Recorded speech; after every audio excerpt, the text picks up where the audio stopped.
Hey everybody, it's Tina, aka T. Welcome to the Tea Tales, where we create more joy in the world through creating more joy in our lives. Joy is the antidote to shame, self-doubt, self-criticism, and everything that holds us back. And the world can no longer afford us at half measure. The world needs us to be fully walking in our light and power. Joy is our birthright. So in the last episode, in part 1 of forgiveness, we engaged in an exercise that showed us how our heart feels when it's in a spirit of joy, when it's in a state of joy. It's kind of like me when I'm writing. It is like me when I'm writing and when I'm grooving with the muses and I'm in the flow. That's joy, and our heart expands and we feel lighter than a feather. Sometimes resentment can creep in and take up that space where joy belongs in our lives.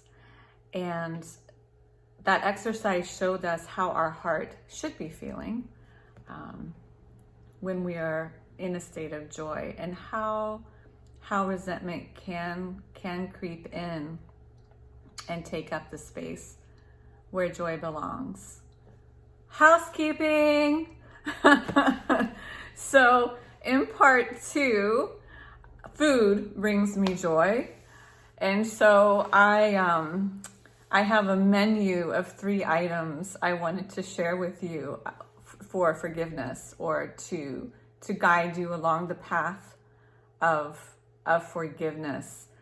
And we may not be ready to forgive, and nobody else can dictate to us when the right time is to forgive. Only we know that. But if we are willing and we say, I am willing to forgive, God, Spirit, Source, the universe, whatever term you prefer to use, will show us the how. So this menu is a menu of some of the hows that are tried and true, that I have experimented with in my life, myself. So menu item number 1. Sometimes we are so angry that the words don't come. Have you been there? You know what I mean? We're so angry, the words just don't come, and so we say nothing, sometimes because we're afraid that if we speak from the wound, we will say the wrong thing, and so we end up saying nothing. And during this time, a really great thing to do is write a soul letter. Menu item number 1. I would suggest just writing. If you have a morning pages practice, like me, it can be part of your morning pages. It can be part of your morning pages. There's somebody you really feel like you want to say something to. You may want to salvage the relationship. You may not want to. Of course, that decision is yours. But you just write a letter, a soul letter, and you don't have to send it. Of course you can, but you don't have to send it. It's a letter, soul to soul, that doesn't really need to be sent. But you're getting it out on paper, and you're getting the resentment out of your body and onto the page. The soul letter, soul to soul. Back to life, back to reality, back to the here and now, yeah. Any soul to soul fans out there, they are one of my favorite artistic collectives from London. So that is menu item 1 to help you along the path of forgiveness, the soul letter. Menu item 2 involves a shout out for the magnificent Brad Yates. and his EFT videos that are available on YouTube, and they are free. It's an amazing library of videos that you can tap with. Emotional freedom technique sets us free from our emotions very often. Our emotions can feel like a puppet master. We have trapped emotions sometimes, quite often, in our bodies. And these trapped emotions can feel a bit like I like to compare it to a puppet master. And we feel like a puppet, like, why did I say that? Why did I do that? So EFT will help free us from being controlled by our emotions. And they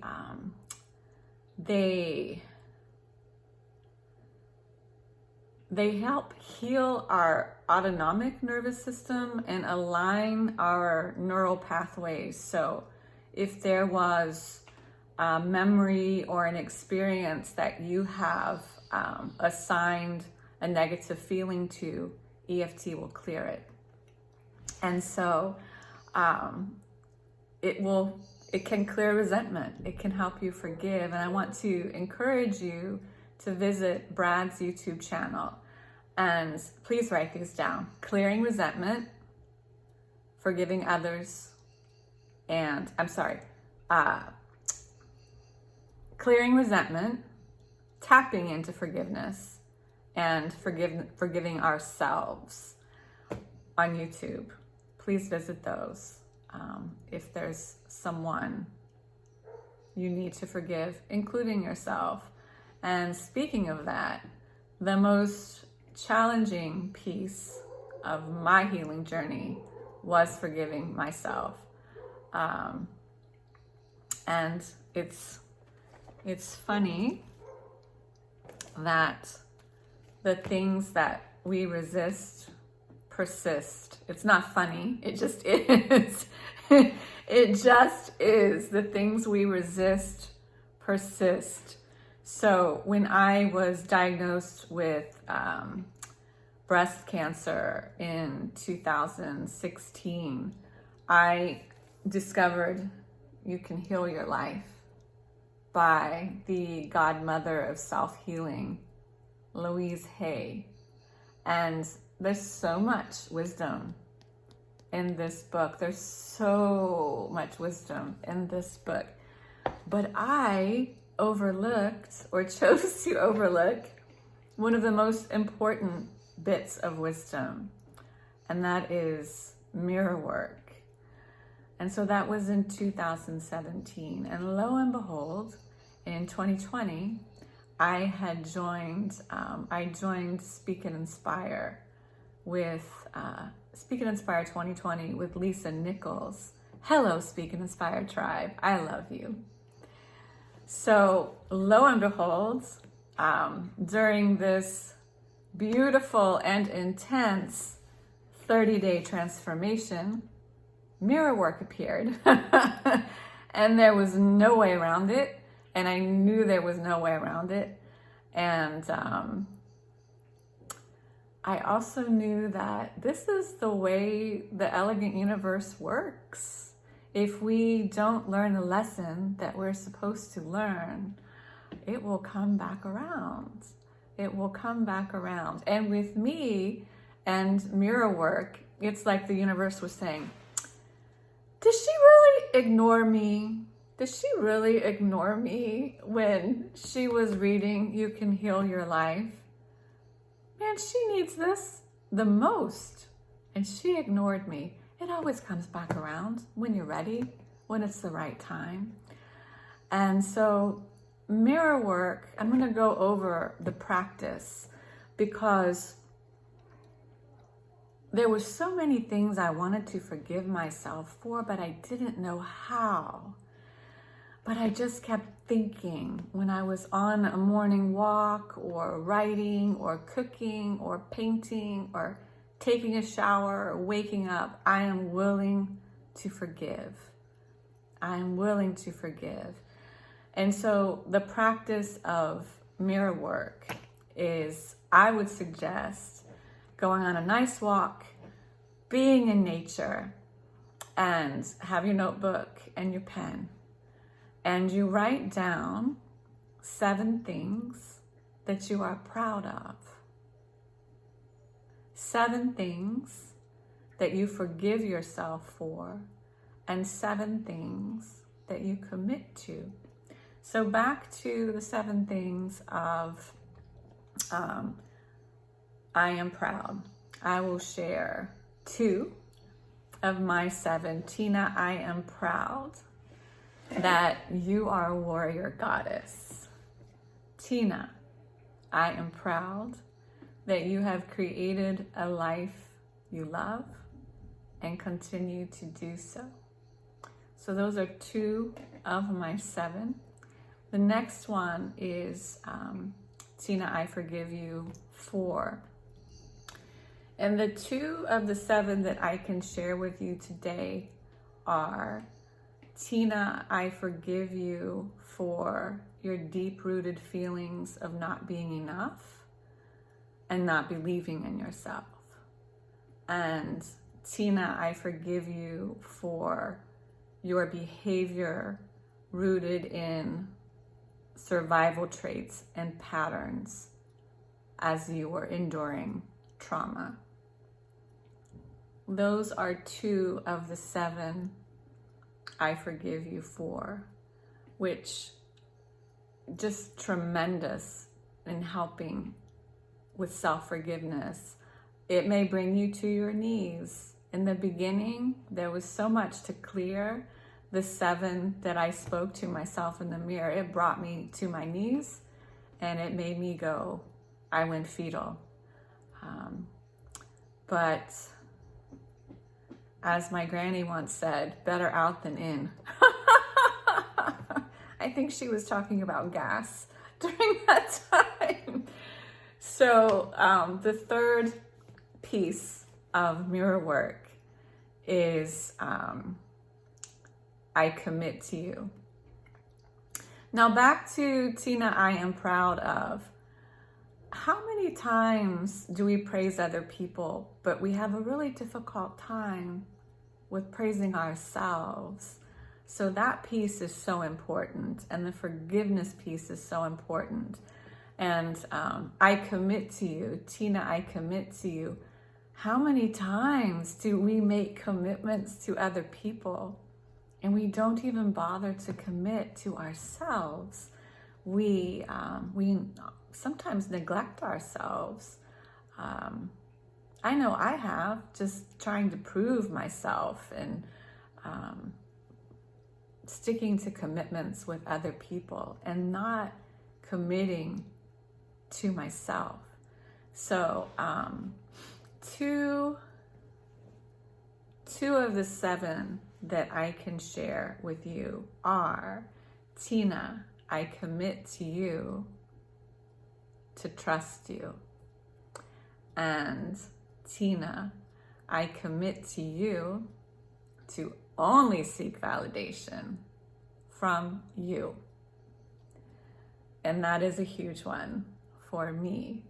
So mirror work, it has been hugely powerful and can be part of our morning ritual as we're getting ready out of the shower, as you're dressed. It is the most important conversation, as is the most important relationship, is the one we have with ourselves, because it makes the relationships we have with others so much better.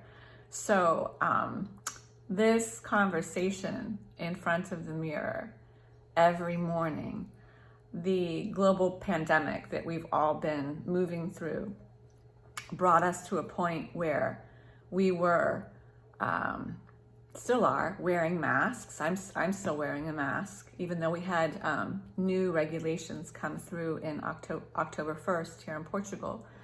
I'm still wearing a mask.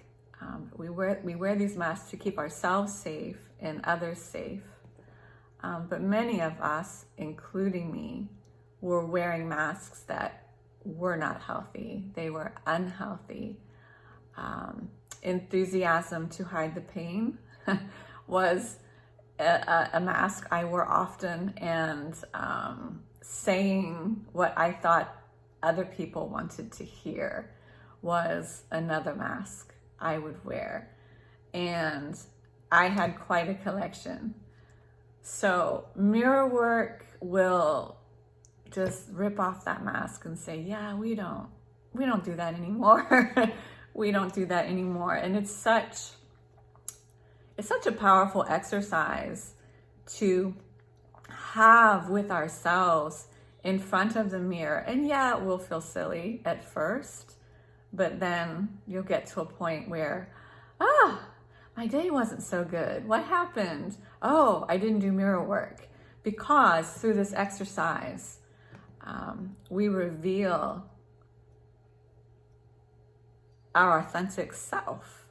And so we can show up in the world, we can be our authentic self, we can be who we are authentically for others. We can be there for others more fully through mirror work. So I hope part 2 of forgiveness has resonated with you. I hope that you will practice one of the 3 menu items, or all 3, depending on how much you need to clear, because resentment does hold us back from experiencing joy in our lives. And forgiveness is the aloe vera if you've held on to that hot coal of anger and resentment for too long. Thank you so much for tuning in to the Tea Tales. I'll see you next episode.